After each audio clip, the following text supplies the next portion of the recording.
So I decided a long time ago that I was always going to have more money coming in than going out. I was going to have more income than expenses every year, every month. And I was going to do that intentionally, no matter what it took. That's what I've been doing for the last maybe 5 years. And it's really paid off. I have a lot of, investments that are growing now and I didn't have before.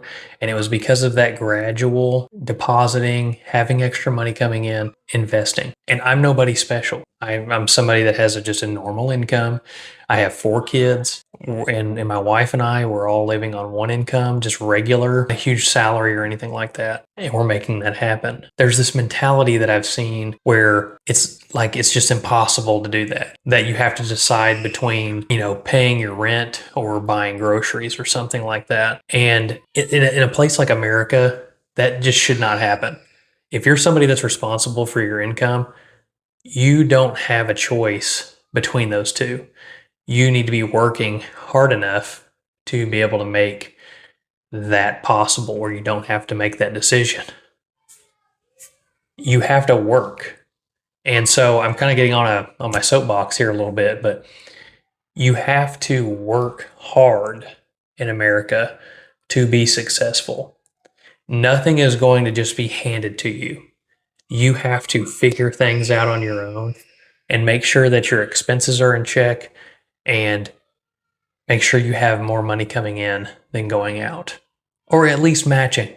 And you might have some bad months or whatever, but you've got your life figured out where you're not having to make a decision between rent and groceries. And you don't have to save a bunch of money to make a big difference in your life. If what's amazing about your savings is it's typically you rate it based on a percentage. So if you're saving 10% of your income, if you're trying to save $100,000, like if you make $100,000 a year and you're trying to save 10% of that, that's $10,000. If you make $50,000, you only have to save $5,000. That's the beautiful thing about your savings is if you base it on a percentage, the less money you make is actually the less money that has to go in. And so you're actually somewhat at an advantage if you make less money and you have a way to make extra money on the side is you actually have to put less money in and your expenses should be in check, based on your income. If you're not making enough money to live on, then something needs to change.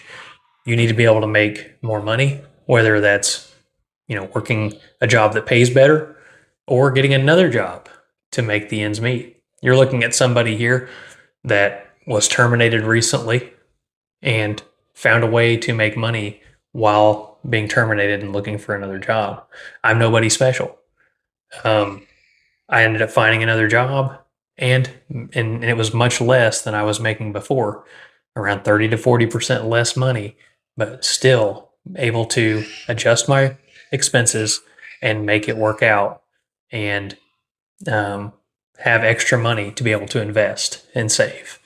And it's because I decided I am always going to have extra money. It's not going to be an option. I will work as hard as I need to pay my bills and have extra money on the side. But there's plenty of advantages if you have kids. People talk all the time about, not having kids because they're too expensive. And the government will give you money every year, depending on how many kids you have, if they're, under 26. The government gives you credits in your taxes every year for having kids. And I look at my tax return every year and it's amazing how much I'm paid. I get with 4 kids, I get 5 figures. And some of that has to do with my withholdings and stuff like that. But, I'm getting over $10,000 a year from my kids, just from, my tax credits and stuff. And so you have to take the money that you're given and use it to your advantage. So if you were making $100,000 a year, and if you got a tax return of $10,000 because you have, you're getting that benefit from the government, because you have kids, 10% of 100,000 is $10,000. So, I mean, if you have money coming in from a tax return, if you have a chance to make overtime, or if you're working a side hustle, um, you know, it's not that hard to make $5 to $10,000 working a side hustle of some kind, whatever kind it is. Right? You can make that happen. There's money that comes your way, and you have a choice of, I'm going to spend this money or I'm going to use it for something else. And the way that I make my extra money, I don't have a lot extra coming in from my job. I might have an extra $200 if my budget allows it.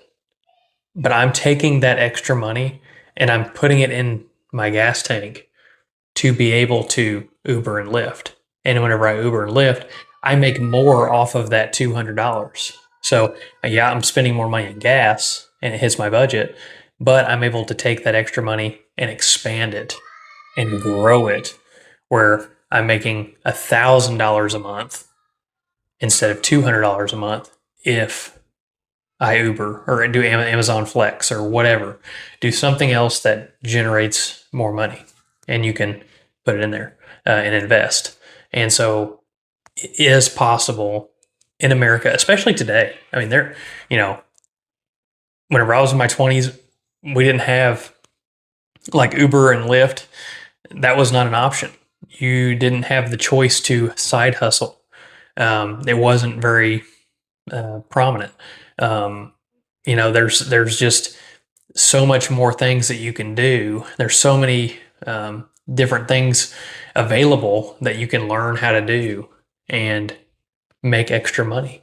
And it doesn't have to be Uber and Lyft. I mean, you could clean people's houses. And this isn't a video about, side hustles and stuff, but it's just this mentality that, that it's just impossible to make enough money to live today in America. And here's something too.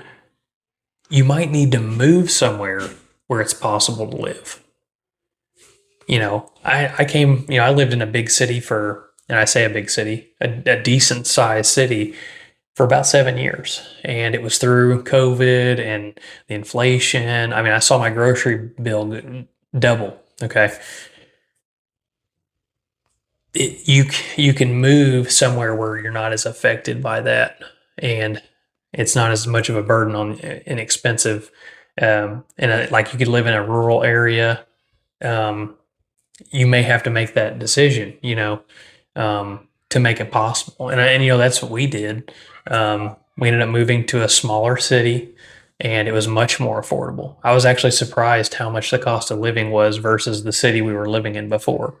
And so that's been a really big help. Our house is a little bit more expensive than it was, but everything else combined, it's actually a better deal living in a different area, smaller town. But you have to own your life. Life doesn't have to happen to you. You have to take the initiative and take the reins of your life, where you're able to make those kind of things happen. And those things don't happen to you. You happen to them, right? As the saying goes. And so I decided that I'm going to do whatever it takes to be successful. And my number one, priority is to raise my kids and make sure that they're, taken care of, that our bills are paid. And then I have extra to be able to invest for the future. And so that's my take on it. That's what I've decided for myself. That's how we've been able to make it on one income. That's how we've been able to make it through the hard times, is that I'm going to make enough money no matter what happens to cover the expenses every month. And we're going to keep our expenses in check.